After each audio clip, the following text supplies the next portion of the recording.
Mr. Ahmed, he always used to say with crossword clues there's 3 types of answers. The ones you definitely know, the ones you definitely don't, and then there's the ones you can work out with the right bits of information. And all in all, I've found it's not a bad approach to life's problems, especially now. You see, I've got this bit of a problem going on, but I think I've got enough of right bits of information to do what Jodie Bash always says. Let go and leap. I think. So, our exercise group, Silver Bums and Tums. Virtual since the start of lockdown, but still going strong. 6 of us diehards. The saggy 6 we call ourselves. That's me, Jodie Bash, Mrs. Pete knee permitting, Lenny, Botox Jan, and of course our chap who organises it all, Brian. Or Bran Flakes Brian, as Jodie Bash calls him. Anyway, now things seem to have been settling down a bit COVID-wise, Brian had been to have a word with the people at the leisure centre, see about getting us unvirtual again.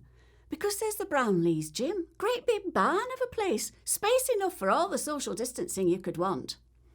So, when we all logs on, you could tell he had something to say just by looking at him. Greetings, chaps and chapesses, he says. That's how he talks. I have tidings. Jodie Bash sends me a rolling eyes emoticon. Anyway, it turns out we're out of luck as the gymnasium has been commandeered by this lot of people running a COVID vaccination trial. Trying out one of them vaccines you hear about. So we all thought, that's it.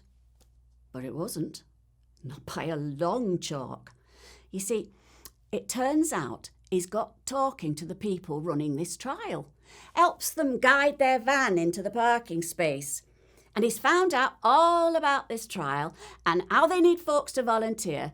So he's only gone and says us lot, Silver Bums and Tums, would be interested as volunteering as vaccine trial participants. Oh, talk about kerfuffle. There's Lenny shouting, "What about GDPR?" all over the shop. And Brian's trying to explain. He just said that we might be interested. But he's not for listening, isn't Lenny? Oh, truth be told, everyone's got something to say. Because with vaccination, well, we all think that's where they infect you with whatever it is they want a cure for. That's what everyone thinks. In the end, he has to put us on mute so that we can all speak one at a time. There's Botox Jane. What about my asthma? She says. What about her bottom? Texts Jodie Bash. It's true. There's no sign of this famous weight loss. She must be 16 stone if she's an ounce. And then there's Jodie herself with her diabetes. I mean, she's got it well under control, more or less, but even so. Not to mention Mrs. P, with her parents and his parents living with him, and now his auntie. None of them this side of 80. In fact, none of us are spring chickens. And truth be told, none of us feel happy with the idea of being injected with goodness knows what. Certainly not me. I mean, I know it's been over a year, and the last tests were A-OK. Full mark, Sheila. That's what Dr. Chowdhury said. You go and get on with your life. Well, you hear about it coming back all the time. Anyway, by now, everyone's kicking off saying what they think. Not helped by Lenny shouting, "What about 5G mast?" every time there's a pause.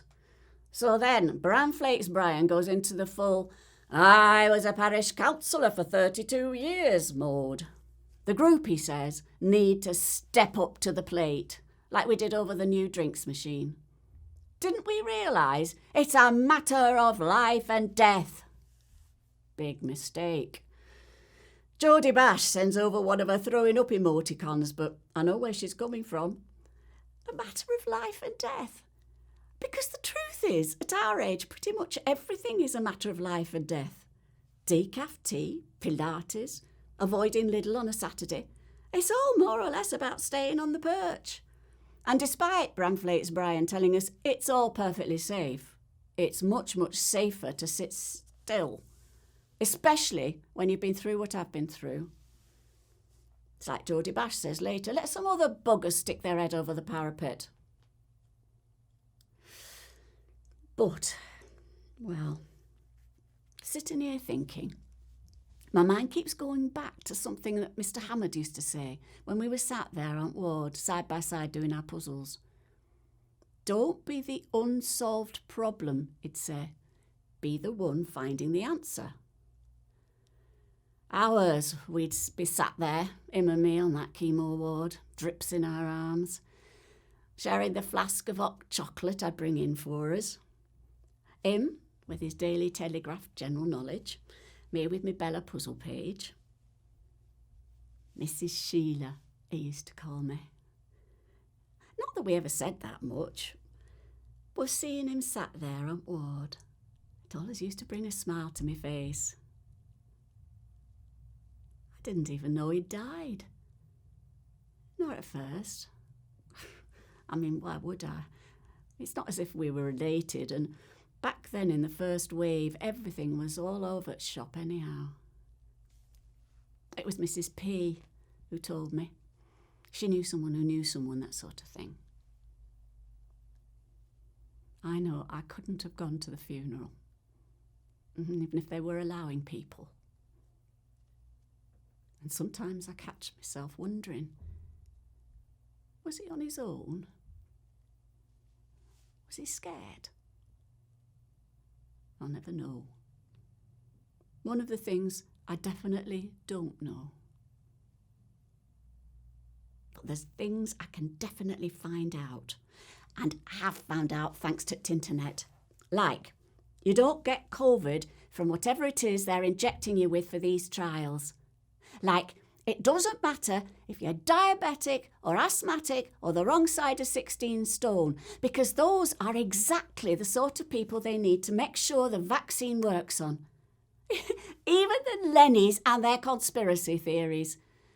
And even people who've had cancer.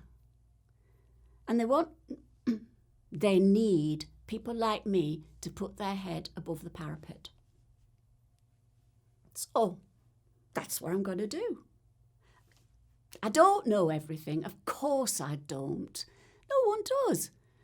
But I'm going to go online and I'm going to tell the group, I'm going to let go and leap.